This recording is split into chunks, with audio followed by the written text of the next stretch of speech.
Oh. Like my bouquet, I made this last night. Mostly dahlias. I grew straw flowers for the first time this year and stuck some of those in there. This is Jewels of Opar.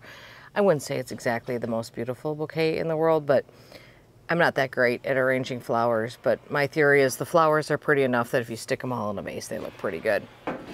That is not what this video is about. Last week I had the opportunity to go to the Gardens at Ball Horticultural, which is in West Chicago, Illinois. And this kind of came together. I didn't know if this would happen. They usually do have a media event where you get to tour the gardens. But of course this year everything had to change. And so this year they were able to actually have people come down and do something a little bit different during their customer days. Now they have a day where they open up their garden for their customers who are big plant buyers to come and see all the plants and everything. But they also allowed a few garden media people to come. So I went down there and I didn't really know what to expect, except that I knew it wouldn't be the same event that I had been to in the past with a whole bunch of big events kind of rolled into it.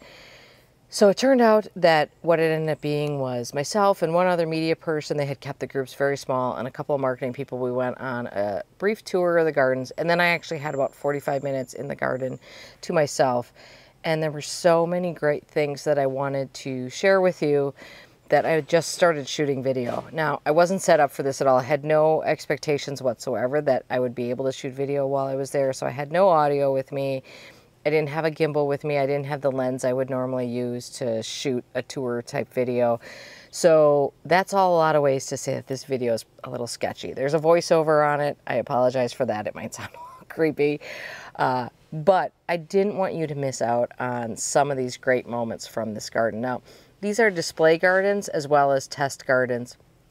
But things that happen in display gardens are things that, you're not really meant to recreate the actual thing in your garden, but you can always take away nuggets from it that you can apply to your own garden. And that is what I've been missing the most this year, is being able to get out and see other gardens and take that inspiration from them. So this was really a treat to get into that garden. In fact, this is the farthest I have driven away from my house since February. It's like a 2-hour drive, and I forgot what 2 hours in a car was like even. It's crazy how your perspective changes. So it felt quite exotic to go to a different state.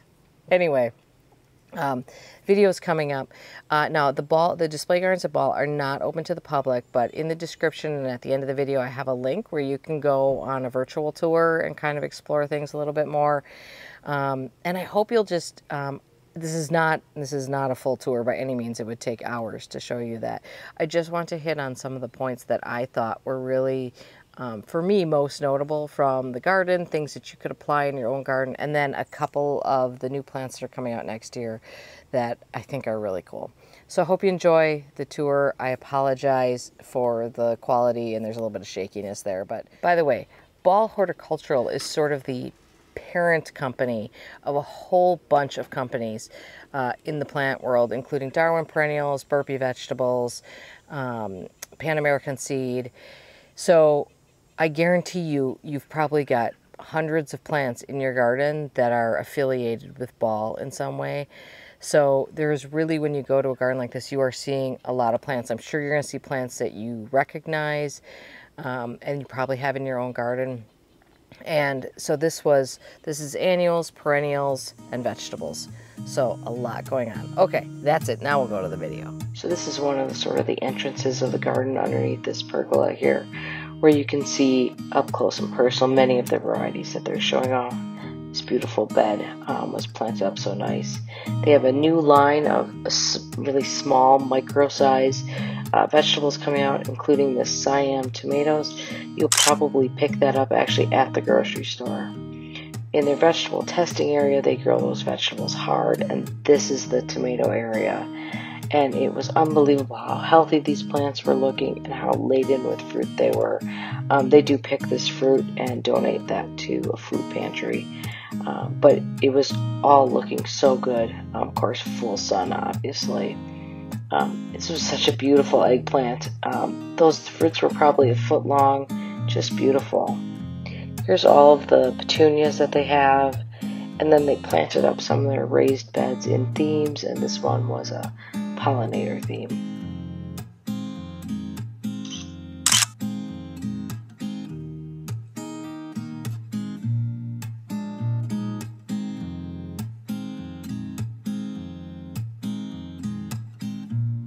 It was the 25th anniversary of wave petunias, so that white petunia was an introduction for that. But all the beautiful colors of wave petunias filling out that bed. They have great container ideas. What I really loved about this one was the basil right in the middle of it. How great to incorporate edibles and ornamentals. You can pause here if you need to know what's in there. This was their shade path planted primarily with beacon impatiens, which are downy mildew resistant impatiens. What you see at the chartreuse there is canary wings begonia. But mostly I want to show you this just because you're going to see a theme developing here, which is how much of an impact you can have when you plant in big swaths.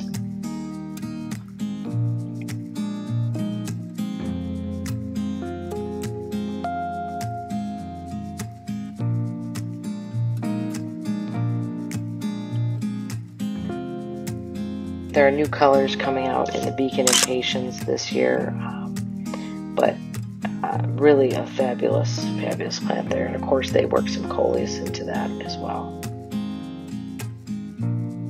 I believe this lilac orchid color is a new color coming out. I just want to show you this. This is one of my favorite plants. That's Calamintha. I think that's Montrose White. In the front there, just that big airy swath. There's some of that in my garden, but it shows you how great it looked there. Growing in a lot of shade, which is interesting. These are interesting hydrangeas. These are patio hydrangeas. Grow in pretty much full shade. They're sort of a florist hydrangea. They're not something you would plant in the landscape. You'd probably buy these in a pot and keep them in that pot. They had a whole range of colors in them. I just thought that one was more beautiful than the next. And then they have the woolly pocket wall planted up. I love these vertical plantings. It's so beautiful.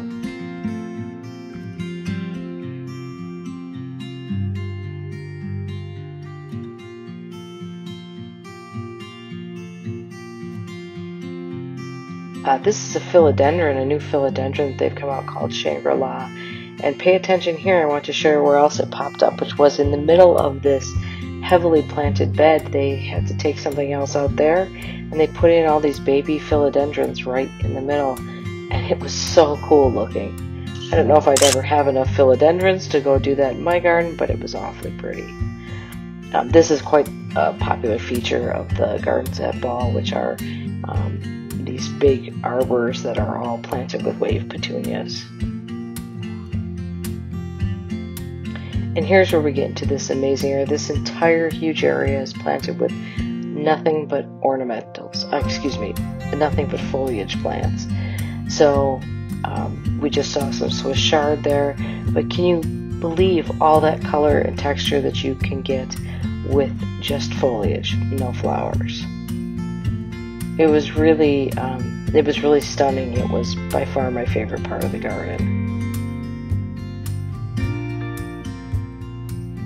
Again, pay really close attention to how they're planting in big swaths here and how they're creating shapes with plants. This one was so good. This is an onion, believe it or not, in the middle there, underplanted with this great purple foliage. But I just loved that upright onion. I think that's Echinacea. We're going to see that in the tag there. Bunching onion, all standing proud above that.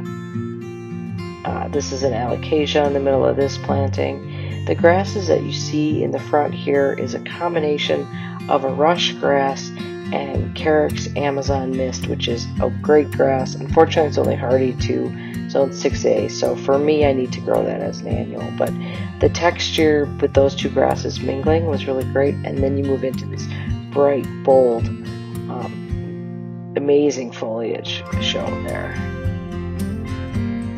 with just that Echinacea kind of popping up in the back there. A variegated coleus there. And then of course there's a big tall Pentacenum in the middle there. This is lizard leaf Celosia. It does have a small flower on it, but it's really a foliage Celosia. And this is the dark burgundy in the front is all Alternithera purple prints.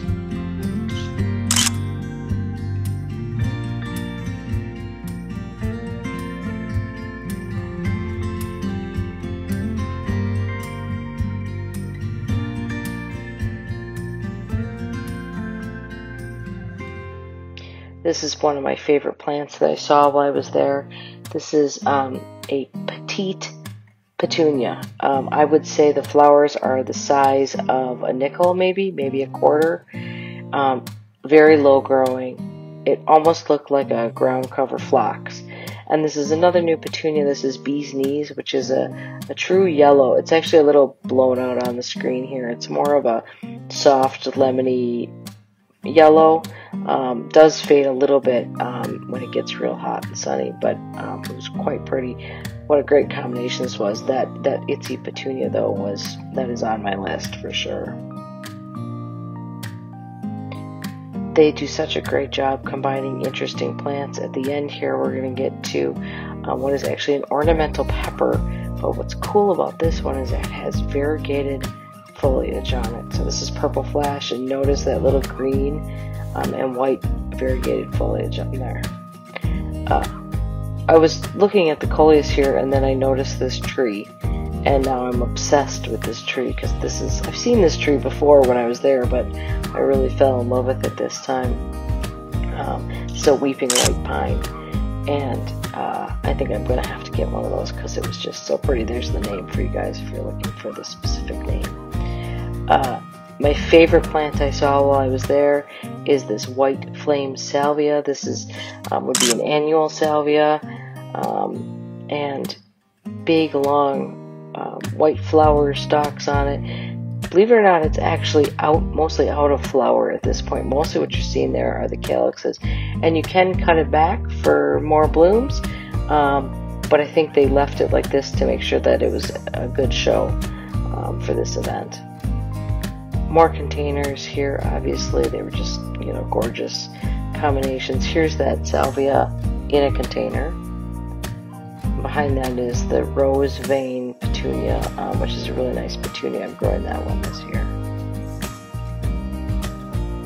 I just really